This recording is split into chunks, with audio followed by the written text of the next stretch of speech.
రవి ప్రకాష్ సిలికానాంధ్ర ఆసుపత్రి Kuchipudi super speciality వైద్య సేవలు పూర్తిగా ఉచితం. తెలుగు సంవత్సర పండగ ఉగాది పండుగ. తెలుగు ప్రజలందరూ కూడా ఉగాది పండుగను ఘనంగా జరుపుకుంటున్నారు. అయితే ముఖ్యంగా నిజామాబాద్ జిల్లా కేంద్రంలోని నీలకంఠేశ్వర ఆలయం క్రోధినామ సంవత్సరము ఉగాది పండుగకు సంబంధించి ఏం ప్రత్యేకతలు ఉంటాయి? ఈ ఉగాది పండుగ అనగానే గుర్తుకొచ్చేది పచ్చళ్ళు, దానికి సంబంధించి ఆలయానికి సంబంధించిన పూజారు ఉన్నారు. చెప్పండి, ఉగాది పండుగ ఉద్దేశం ఏంటి? ఉగాది పండుగను ఎవరు జరుపుకుంటారు, ఎక్కడెక్కడ జరుపుకుంటారు? శివాయ గురవే నమః. హరశంభో మహాదేవ విశ్వేశ్వర మరవల్లభ శివశంకర సర్వాత్మ నీలకంఠ నమస్తే. సమస్త భక్తజనులందరూ కూడా నూతన ఉగాది పండుగ శుభాకాంక్షలు. అందరూ కూడా స్వామివారి ఆశీస్సులు ఎల్లవెల్ల ఉండాలని మనసారా కోరుతున్నాము. అయితే మనకు 60 సంవత్సరాలు పూర్తిగా ఉంటాయి. ప్రతి శోభకృత ప్రభవ విభావ విధంగా ఈ సంవత్సరం క్రోధినామ సంవత్సరంతో ప్రారంభమైంది.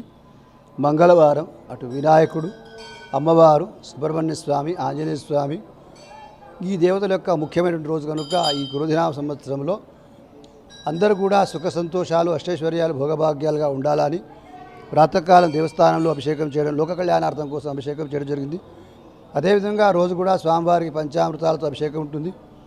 అయితే ఈ క్రోధినామ సంవత్సరం, క్రోధి అంటే కోపం ఎక్కువ కనుక జనాలు ఈ క్రోధినామ సంవత్సరంలో శాంతంగా ఉంటూ భగవన్నామ స్మరణ చేస్తూ ఈ సంవత్సరానికి కూడా సుఖ సంతోషాలు, అష్టైశ్వర్యాలు, భోగభాగ్యాలు, కరోనా అటువంటి వ్యాధులతోటి దూరం ఉంటూ సంపూర్ణ దేహారోగ్యం ఉండాలని మనసారా కోరుతున్నాము. ఉగాది పండుగ అనేది తెలుగు వాళ్ళకే కాదండి, యావత్ ప్రపంచానికి కూడా ఇది నూతన సంవత్సరం. ఎందుకంటే మనము పొద్దున లేవగానే అంటే తిథివార నక్షత్రాలను అనుసరిస్తాం కనుక తెల్లారలే పాడ్యమి, విద్య, తదియ, చతుర్దశి, పౌర్ణిమ, అమావాస్య ఈ విధమైన తిథులు అనుసరిస్తాం కనుక మనకు తెలుగు తిథులు ముఖ్యం. రాను రాను కాలక్రమేణా ఏమైందంటే ఆంగ్లేయులు పరిపాలించడం చోటి మనకు ఈ జనవరి, ఫిబ్రవరి మాసాలతో పాటు 1, 2, 3 డేట్లు కూడా ఉన్నాయి. ఆ డేట్లు కూడా అవసరము, ఇటు తిథులు కూడా అవసరం. ఎందుకంటే ఇప్పుడు మనం పెళ్లి చేసుకున్నా కానీ, గృహప్రవేశం చేసుకున్నా కానీ, ఏదైనా ఇంట్లో శుభకార్యాలు చేసుకోవాలన్నా, ఇప్పుడు సత్యనారాయణ చేసుకోవాలన్నా ద్వాదశి, పౌర్ణిమ, చతుర్దశి గడియల్లో చేస్తాం. అంతేకాని జనవరి 1 అని చెప్పి ఆ రకమైన డేట్లలో మనం వ్రతం చేసుకోము. కనుక తిథులు అవసరం, కనుక తిథులు పాటిస్తే చాలా మంచిది. ముఖ్యంగా ఉగాది పండుగ రోజు పంచాంగ శ్రావణం చేస్తారు. అసలు పంచాంగ శ్రావణం ఎందుకు చేయాల్సి వస్తుంది? పంచాంగ శ్రవణంలో ఏంటంటే యావత్ సంవత్సరంలో ఉన్నటువంటి మంచి శుభ అశుభ తిథులు, వర్షము, అన్ని రకాలు అంటే మనిషి యొక్క 12 రాశుల వాళ్ళ యొక్క ఫలితాలు, అదేవిధంగా రాబోయే ఈ సంవత్సరంలో ఏ విధంగా వర్షాలు ఉంటాయి, మనిషి ఏ విధంగా జాగ్రత్త వహించాలి అనేటువంటి మంచి చెడు విషయాలు పంచాంగం అంటే మనిషికి తిథి వార నక్షత్ర యోగకరణాలు కలిసిందని పంచాంగం అంటారు. కనుక ఈ పంచాంగంలో అన్ని రకాలటువంటి శుభకార్యాలు, అశుభకార్యాలు అంటే మంచివి, మనిషికి ఏది జరగాల, ఏది జరగకూడదు, పిల్లాడు పుట్టినాడు ఏ నక్షత్రంలో పుడితే ఆ నక్షత్రానికి సంబంధించిన శాంతులు, అదేవిధంగా ఈ సంవత్సరంలో లగ్నాలు ఉన్నాయా, మరి అదేవిధంగా వర్షాలు ఎట్లున్నాయి, జనాలు ఏ విధంగా ఉంటారు, గో సంపద ఎట్లుంటుంది, మానవుడి జీవనం ఇలా మార్చుకుంటాడు అనేటువంటి తిథి నక్షత్రాలు చెప్పేదే పంచాంగం. పంచాంగాన్ని మనిషికి ఎన్ని నాడులు ముఖ్యమో హిందూ సాంప్రదాయానికి పంచాంగం అంతా ముఖ్యం.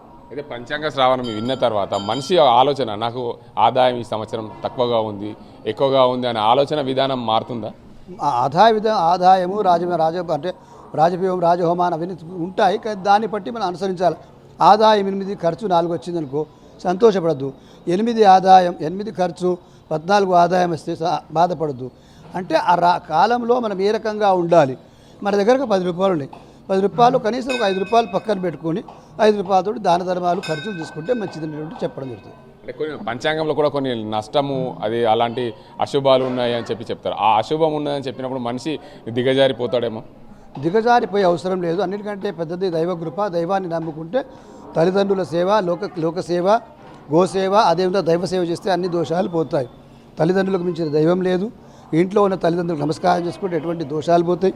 సమీపంలో ఉన్న దేవాలయంకి వెళ్ళి అక్కడ ఆవులుంటే ఆవులు, పేదవాళ్లకు ఏదో తోచిన దాన ధర్మాలు చేస్తే దానివల్ల మనకు కొద్దిగా దోషం పోయే నివారణ ఉంది. మొత్తంగా చూసుకోవచ్చు, ఉగాది పర్వదినానికి సంబంధించి భక్తులు ఉన్నారు. ప్రతి సంవత్సరము ఉగాది పండుగకు సంబంధించి గుడికి వస్తుంటారు. ఎందుకు వస్తుంటారు?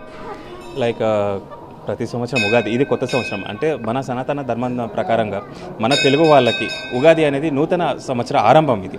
సో ఈరోజు రెగ్యులర్గా అంటే మనం చూస్తున్నాం ఇంగ్లీష్ క్యాలెండర్ ప్రకారం న్యూ ఇయర్ జనవరి 1కి న్యూ ఇయర్ చేసుకోవడం, ఆంగ్ల సంప్రదాయాన్ని ఈ మధ్య సిటీ కల్చర్ ఎక్కువైపోయి ఆంగ్ల సంస్కృతి ఎక్కువైపోయింది. సో దానికి భిన్నంగా మన పురాణాల నుంచి అంటే మన పాతకాలం నుంచి మన పెద్దలు ఆ పెద్దల నుంచి వస్తున్న ఒక సంప్రదాయం ఉగాది ఇది మనకి కొత్త సంవత్సరంగా ఇది మన అందరూ చెప్పబడతా ఉంటాయి. ఈ సంవత్సరం ఈ రోజు ఏదైనా పని ప్రారంభించినా లేకపోతే ఉదయాన్నే స్థలంతో స్నానం చేసి ఆ తర్వాత గుడికి వచ్చి నూతన వస్త్రాలు ధరించి గుడికి వచ్చి షడ్రుచులు మనిషి జీవితంలో ఉండే 6 రకాలైన ప్రతి దాన్ని అనుభవించాలి కాబట్టి సుఖం సంతోషం కష్టం బాధ అన్నీ పంచుకోవాలి కాబట్టి వీటన్నిటికీ ప్రత్యేకత అంటే జీవితం ఇలా ఉండబోతుంది.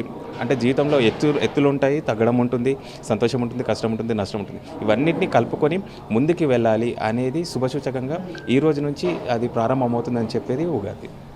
ఉగాది రోజు ఉదయాన్నే ప్రాతకాలంలో ఆలయానికి వచ్చి పూజలు చేస్తుంటారు. అంటే ప్రతి సంవత్సరము జనవరి 1 అనగానే కొత్త సంవత్సరంగా భావిస్తారు. తెలుగు ప్రజలందరూ కూడా ఉగాది పండుగనే కొత్త సంవత్సరంగా భావిస్తారు. దీనికి కారణం ఏమో తెలుసా?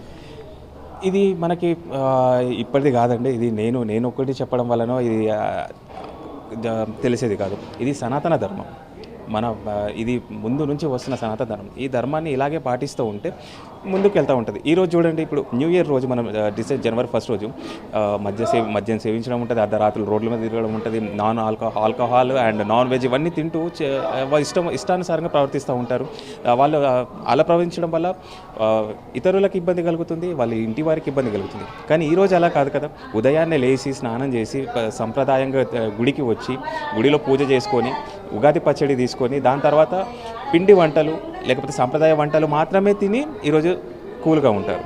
సో ఇది ఇంపార్టెంటా లేకపోతే మనకు ఆ ట్రెడిషనల్ ఇంపార్టెంట్ అనేది యువత కూడా ఒకసారి ఆలోచించాల్సిన ఉద్దేశం. వాళ్ళు కూడా యువత ఆలోచించి ముందుకి వెళ్ళాలి, ఉగాదిని ఇలాగే జరుపుకోవాలి అనేది నా ఉద్దేశం.